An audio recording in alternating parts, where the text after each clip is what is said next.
اللهم صل على محمد وعلى آل محمد۔ ویڈیو دیکھنے والے تمام مسلمان بہن بھائیوں کو میری طرف سے السلام علیکم ورحمۃ اللہ وبرکاتہ۔ ہریرہ قرآن اکیڈمی میں ہم آپ کو خوش آمدید کہتے ہیں۔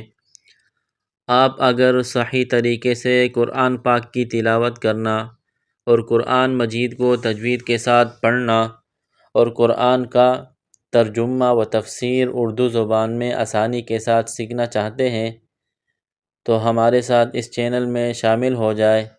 انشاءاللہ آپ کو بہت کچھ سیکھنے کو ملے گا۔ جزاک اللہ۔ تو چلیے آج کے سبق کا آغاز کرتے ہیں۔ پچھلی تختی نمبر 10 اللہ رب العزت کے فضل و کرم سے مکمل ہوئی، جو جزم کے بارے میں تھی، اور آج نورانی قاعدہ تختی نمبر 11 کی ابتدا ہے۔ جزم تو یہ دیکھیے، یہ حمزہ ہے اور نون کے اوپر جزم ہے، تو یہ جزم کی وجہ سے حمزہ کو نون کے ساتھ ملائیں گے، یہ دونوں آپس میں ملیں گے، کیونکہ جزم جو ہے الفاظ کو ملانے کے لیے استعمال ہوتا ہے۔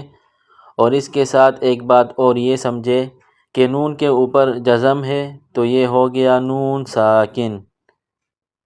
نون کو کیا کہیں گے؟ نون ساکن۔ نون ساکن پڑھتے وقت ایک آواز پیدا کی جاتی ہے ناک میں غننے کی طرح، جس سے تجوید عمدہ ہوتی ہے۔ وہ کس طرح ہوگی؟ حمزہ نون زبر ان، حمزہ نون زبر ان۔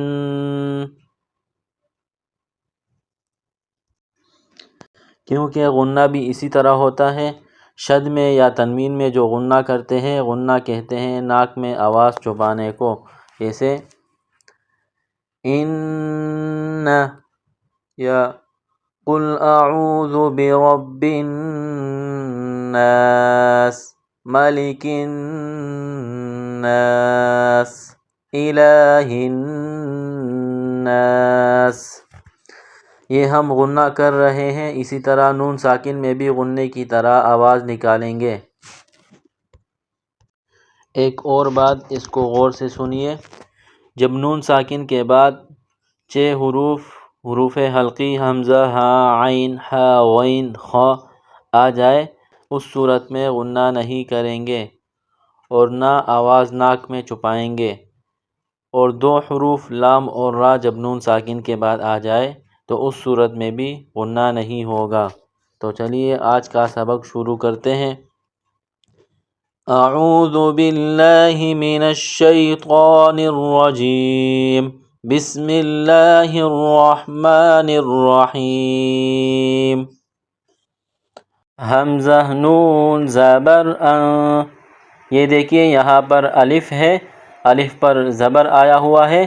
پہلے بتلا چکا ہوں کہ الف پر جب زبر زیر یا پیش آ جائے تو پھر وہ الف حمزہ میں کنورٹ ہو جاتا ہے، اس الف کو حمزہ میں تبدیل کرتے ہیں۔ اس طرح یہاں آپ دیکھ سکتے ہیں کہ الف پر زبر ہے، تو اب اس کو ہم حمزہ پڑھیں گے۔ اس کے بعد نون ہے، نون پر جزم کا نشان ہے، یہ نون ساکن، تو ان دونوں کو ملائیں گے، کیونکہ جزم ملانے کے لیے آتا ہے، حروف کو ملانے کے لیے جزم کا استعمال کیا جاتا ہے۔ حمزہ نون زبر ان، حمزہ نون زبر ان۔ اس کے بعد تا ہے، نقطوں والی تا، چھوٹی تا، اس کو باریک پڑھتے ہیں، اور جو بڑی تا ہوتی ہے جس کو طوا پڑھتے ہیں وہ الگ ہے، اور تا پر زبر ہے۔ حمزہ نون زبر ان، تا زبر تا، انت۔ یہاں نون ساکن کے بعد حروف حلقی اور لام اور را، یعنی حمزہ، ہا، عین، ہا، غین، خا اور لام اور را وہ نہیں ہے بلکہ تا ہے۔ اگر وہ حروف نون ساکن کے بعد آ جائے، یہ 8 حروف، تو پھر اس وقت اخفا نہیں کرتے۔ اب یہاں پر تا ہے تو یہاں اخفا کریں گے۔ حمزہ نون زبر ان، تا زبر تا، انت۔ جب قرآن مجید میں ایسے حرف آ جائے اور ان پر وقف کریں گے تو پھر کس طرح پڑھیں گے؟ وقفاً انت، وقف میں لاسٹ والے حرف کو سائلنٹ کر دیتے ہیں، جیسے وقفاً انت۔ اگلا حرف دیکھیے، یہاں الف ہے، الف پر زیر ہے، اس کے بعد ہا ہے، ہا پر جزم ہے۔ الف پر یہاں زیر آ گیا تو اب اس کو ہم حمزہ پڑھیں گے، یہ الف حمزہ میں کنورٹ ہو گیا ہے۔ یہ گول ہا ہے، چشمے والی ہا، منہ سے ہوا نکالنے کی طرح اس کو ادا کرتے ہیں، جو گلے سے ادا ہوتی ہے زور لگا کر، وہ ہا ہے، وہ الگ ہے۔ یہ گول ہا ہے چشمے والی، منہ سے ہوا نکالنے کی طرح اس کو ادا کریں گے۔ حمزہ ہا زیر اہ، دال زیر دی، دال پر زیر ہے، اہ دی، جب وقف کریں گے رکیں گے، وقفاً اہد، وقفاً اہد۔ وقف میں آخر والے حرف کو سائلنٹ کر دیتے ہیں۔ اگلا حرف دیکھیے، یہاں با ہے، با پر زبر ہے، اس کے بعد عین، گلے سے زور لگا کر عین کو ادا کرتے ہیں۔ عین پر جزم ہے، جزم ملانے کے لیے آتا ہے تو با اور عین کو آپس میں ملائیں گے، با عین زبر با۔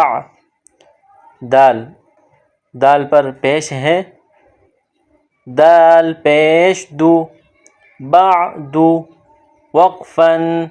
جب قرآن مجید میں ایسے حروف آ جائے اور جب ان پر وقف کریں گے تو اس میں آخر حرف کو ساکن کریں گے، وقفاً بعد۔ اگلا حرف دیکھیے، با پر زبر ہے، اس کے بعد بڑی تا، اس کو موٹا پڑھیں گے، جس پر جزم ہے، جزم ملانے کے لیے آتا ہے تو با اور طوا کو آپس میں ملائیں گے، با طا زبر بطخ۔ اور یہاں قلقلہ بھی کریں گے، پہلے بتلا چکا ہوں کہ حروف قلقلہ قاف طا با جیم دال جہاں آ جائے اور ساکن ہو تو اس پر قلقلہ کیا جاتا ہے، یعنی اس حرف پر کچھ حرکت یعنی جھٹکا سا دیا جاتا ہے، جیسے با طا زبر بطخ، با طا زبر بطخ۔ شین زبر شا، شین پر زبر ہے، شین زبر شا، بطش۔ جب وقف کریں گے رکیں گے، بطش، آخری حرف کو ساکن کریں گے، بطش۔ اگلا حرف دیکھیے، سین، اس میں سیٹی کی آواز پیدا کریں گے، سین پر زبر ہے، اس کے بعد عین، عین پر جزم ہے، عین کو گلے سے نکالیں گے زور لگا کر۔ تمام حروف کے مخارج تختی نمبر 1 میں بیان ہو چکے ہیں، آپ وہاں دیکھ سکتے ہیں، سن سکتے ہیں، اس کو یاد کر سکتے ہیں۔ سین عین زبر سع، یا پر زبر ہے، یا زبر یا، سعیا۔ جب وقف کریں گے رکیں گے تو یا آخری حرف ہے، اس کو سائلنٹ کریں گے، وقفاً سعی۔ ہمارا آج کا سبق یہاں مکمل ہوا، اگلا سبق انشاءاللہ اگلی ویڈیو میں۔ السلام علیکم ورحمۃ اللہ وبرکاتہ۔